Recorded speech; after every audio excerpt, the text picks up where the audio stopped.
Você sabia que o ensino do psicanalista Jacques Lacan pode ser lido a partir de duas clínicas diferentes que representam formas distintas de tratar o sujeito?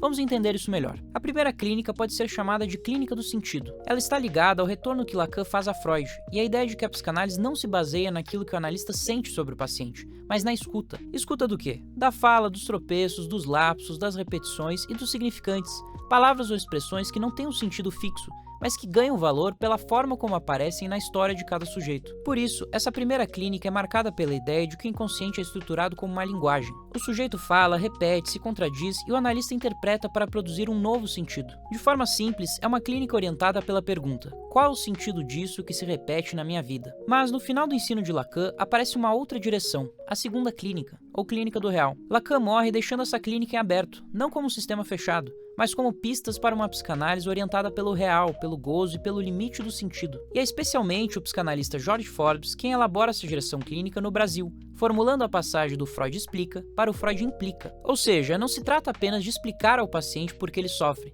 trata-se de implicá-lo naquilo que ele diz, naquilo que ele repete e nas consequências do seu modo de gozar. Na primeira clínica, o sujeito procura um saber a mais. Me explique o que isso quer dizer. Na segunda, especialmente na leitura de Forbes, o sujeito se depara com o limite do saber. Não existe uma explicação final que garanta minha decisão. Por isso, Forbes propõe uma passagem importante, não mais da impotência para a potência, como se bastasse entender para resolver, mas da impotência ao impossível. Ou seja, o sujeito encontra um ponto que não se resolve só pelo sentido.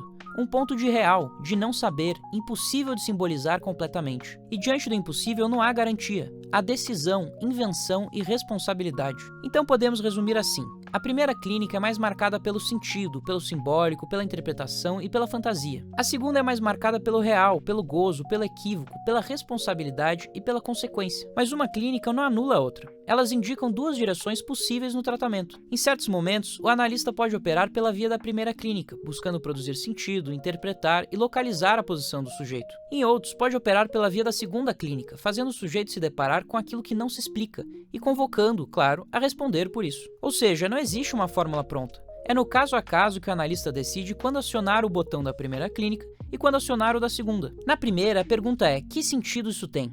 Na segunda, a pergunta passa a ser: o que você faz com isso que não tem sentido? E é por isso que a clínica do real é tão importante para pensar a psicanálise hoje, porque nem todo sofrimento se resolve com uma explicação. Uma análise não leva o sujeito apenas a saber mais, mas também a responder de outro modo diante daquilo que nele não se explica.